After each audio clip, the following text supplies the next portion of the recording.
来乡亲啊，过来这件原来是真离经。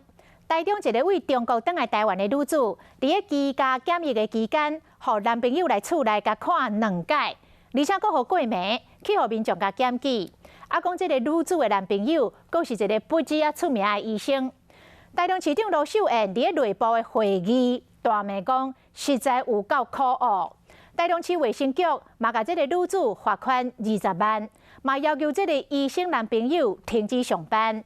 啊，这个大台中的医师工会理事长听到这个消息真意外，讲做一个医生竟然有这款的行为，实在真不应该。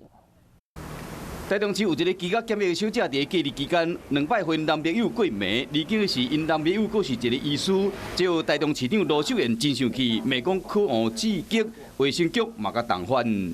依照严重特殊传染性肺炎防治特别条例，重罚20万元罚款。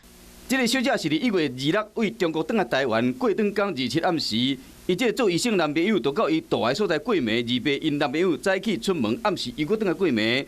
2到因男朋友早起佫出门，出入2摆，被民众发现了后检举。刚好看到那个医生的话，他怕被他传染了。医生，你明知道啊，你为什么要去违反这个？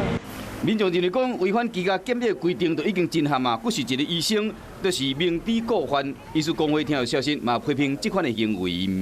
我们也是感到讶异，医师工会是认为是不应该、不该、不当、不宜。居家检疫，互人去甲看，甚至过暝，恐惊会增加社区感染的风险。这个小姐住的社区，也有这个医生男朋友活动范围。区公所已经派人加强消毒，卫生局嘛要求这个医师暂停看诊。目前对一切结果是阴性，爱过2采，确认是阴性，才准伊恢复上班。